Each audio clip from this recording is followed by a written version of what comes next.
Hello,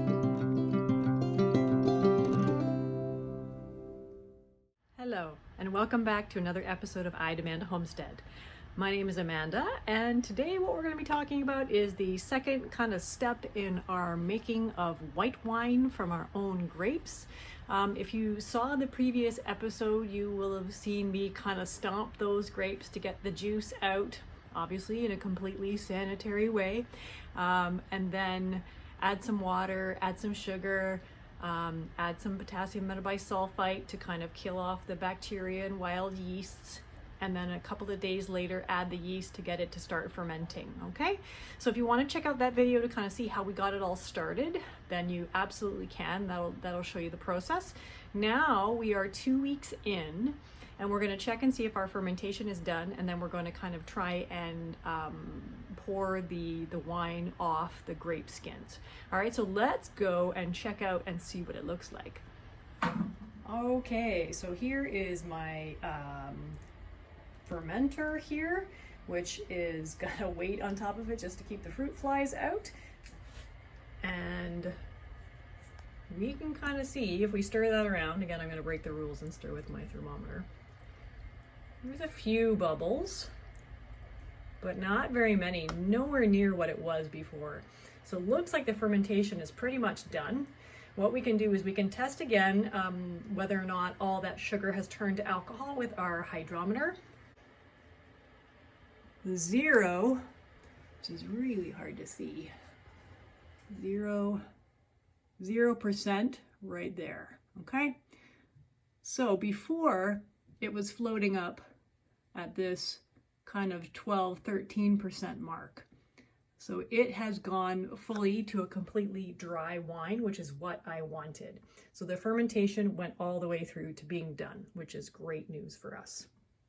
So the next step in the process is to get the wine off the grape skins. So what I've got to start with is another fermenter bucket, which has been sterilized with potassium metabisulfite, and it has got a cheesecloth bag in it that has also been sterilized. And then I've just got it attached with obviously these clothespins to hold it in place. So what I'm going to do is I'm going to pour the juice, or the wine I should say, into this bucket and then kind of gently squeeze it. All right, so we'll do that now. All right, so I've just got a sterilized pot. Pretty low tech. I am just going to pour that pot by pot into this fermenter.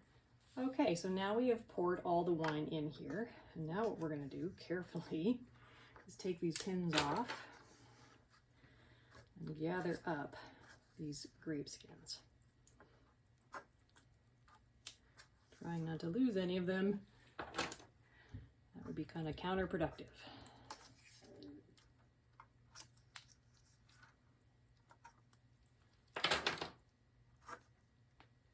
Okay, there we go. And then I'm just going to hold that up there and let it drain. And then I'm going to squeeze it pretty gently just to try and get out any residual juice, wine rather. Keep calling it juice, it's not juice anymore. All right, now I've got, oops, if you can see, all those grape skins are in there, and they make a nice addition to your compost pile. And now what I'm going to do is I'm going to lift this bucket up onto this table so that we can rack it, or siphon it into another container for it to age and clear. So now what I've got is I've got my primary fermenter elevated on a table and a little bit of a wine kind of carrier thing. And I'm going to get it into this glass carboy. So what I want to do is use a siphon, a suction, which is kind of this tubing that you can get at any kind of brew supply or winemaking store. And we're just going to kind of suck up the wine by mouth and then put that end of the hose into this carboy, and then the suction will be created and it will drain from one into the other. Now I've created the suction in here. And let me just make sure you can see this, what I've got going on here. So I've got the tube filled with wine, and I'm just going to put it into our carboy. And the cool thing is that now that the suction is created, this will just keep going. All right. And so then we are just going to fill the whole thing up.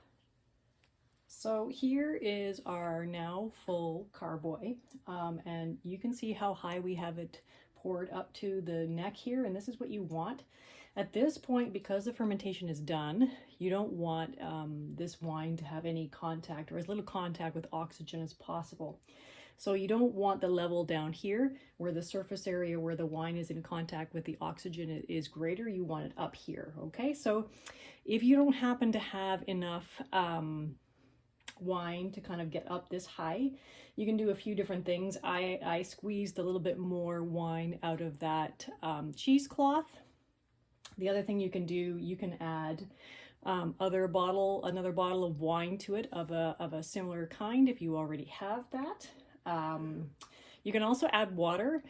That's maybe not as ideal, but what a lot of people will do when they're making wine with their own grapes is they'll actually kind of put more sugar in it to make the alcohol level a little bit higher than that 12 to 13%, so that way they can plan to add a little bit of water at the end, and that will reduce it down to that 12% level. So now that we have it in here, we want to seal it up from contact with oxygen. Okay, so here is my bung and my airlock.